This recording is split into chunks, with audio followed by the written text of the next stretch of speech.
투아레그 분리주의자들이 말리에서 러시아 아프리카 군단과 말리 정부군을 상대로 두 번째 공세를 개시했습니다.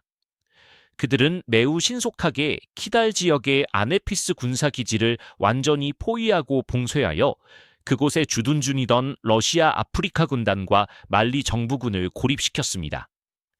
포위된 병력을 구출하기 위해 러시아 아프리카 군단과 장갑차 호송대와 Mi-24 공격 헬리콥터를 동원해 아네피스를 향해 진격했습니다. 그러나 기지에서 약 55km 떨어진 타브리샤트 지역에 도달했을 때 투아레그 전사들이 러시아 호송대를 매복 공격했습니다. 그 결과 러시아 호송대의 차량들이 파괴되고 생존한 러시아 병력은 모두 포로로 잡혔습니다. 또한 러시아 호송대를 호위하던 공격 헬리콥터도 격추되어 완전히 파괴되었고 탑승한 승무원 전원이 전사했습니다. 러시아 기지와 호송대에 대한 공격은 더 큰 규모의 동시다발 작전의 일부였습니다. 같은 날 이 단체는 아네피스, 다오, 아겔호크, 세바레 등 말리 북부와 중부 전역에서 러시아 아프리카 군단과 말리 정부군의 여러 기지를 동시에 기습 공격했습니다. 또한 투아레그 분리주의 단체는 수도 바마코 남쪽에 위치한 케니에로베 교도소를 대규모로 공격하기도 했습니다. 영상에는 교도소 군의 곳곳에서 교도소 당국 차량이 불길에 휩싸인 모습과 투아레그 전사들이 분주히 움직이며 승리를 자축하는 장면이 담겨 있습니다. 이 단체와 연계된 소식통에 따르면 이들은 교도소에서 다수의 동료들을 성공적으로 구출해냈으며 이들이 대거 투아레그 분리주의자 대열에 합류하고 있다고 전해집니다. 말리 현지 보도에 따르면 공식적으로 FLA로 알려진 투아레그 분리주의 단체가 현재 아게로크시를 장악한 것으로 알려졌습니다. 또한 러시아 구원 호송대가 처음 파견됐던 전략적으로 중요한 아네피스 지역도 점령되었습니다. FLA와 연계된 소식통은 이곳에 주둔하던 말리군 수십 명이 포로로 잡혔으며 아프리카 군단 소속 병력도 항복했다고 주장합니다. 러시아 외교관들은 이미 말리 내에 포위된 러시아 병력의 안전한 철수를 위한 인도주의 통로 개설 협상에 착수한 상태입니다. 그러나 FLA 측은 아게로크, 아네피스, 가오에 주둔하던 러시아 아프리카 군단 병력도 처음에는 재개된 공세에 맞서 버티다가 결국 조건부 철수를 협상하려 했다고 주장합니다.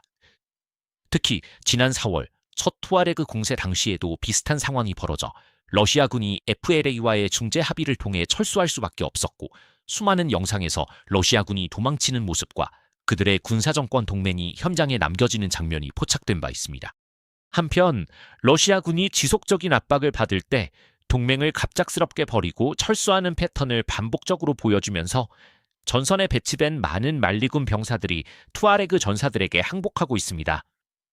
수많은 영상 증거가 이러한 붕괴를 확인해주고 있습니다. 이처럼 계속되는 항복 사태는 군사정권군의 취약함을 드러낼 뿐만 아니라 이들이 말리 북부를 계속 통제할 수 있을지에 대한 새로운 의문을 제기하고 있습니다. 말리의 투아레그 반군은 첫 번째 공세의 성공을 바탕으로 현재 진행 중인 두 번째 공세에서 입지를 더욱 강화하고 있습니다. 지난 4월 전투 당시 러시아군과 말리 정부군은 퇴각하면서 사용하던 군사장비 대부분을 파괴하지 못했고 반군은 러시아제 BPR 장갑차, 군용 트럭, 지프, 다양한 무기와 탄약을 대거 노획하는 데 성공했습니다. 게다가 반군은 올해 초 말리 정부군으로부터 노획한 바이락타르 드론까지 실전에 투입하고 있습니다. 더불어 투아레그군은 최근 전자전 방해에 영향을 받지 않는 광섬유 FPV 드론도 적극적으로 활용하고 있는데 이 드론은 낚싯줄 굵기의 물리적 케이블로 조종되기 때문에 전자교란의 면역입니다. 반면 러시아가 우크라이나 전쟁 참전 용사들을 말리로 재배치했던 일이 다시 수면 위로 드러나고 있습니다. 최근에는 아프리카 군단의 FPV 드론이 투아레그군을 공격하는 영상 증거도 공유되고 있습니다.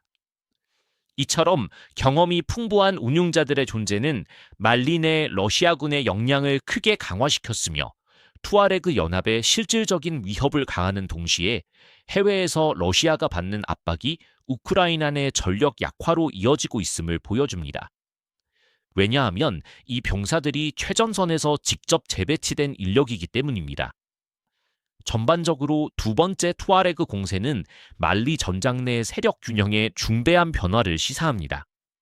전략적으로 중요한 지역으로의 진격, 러시아 보급대에 대한 성공적인 매복, 그리고 조직적인 공격들은 FLA가 이제 고립된 게릴라식 공격을 넘어 더 넓은 영토를 점령하고 유지할 수 있는 실질적인 역량을 갖추었음을 보여줍니다. 공세가 계속되는 가운데 투아레그 반군의 기습 공격은 코마, 쿠아쿠루, 밤바 등 더 넓은 지역으로 점차 확산되고 있습니다. 이러한 상황이 지속된다면 전쟁은 곧 전국적으로 전면화될 수 있으며 이는 러시아와 말리군에게 더욱 심각한 상황을 초래할 것입니다.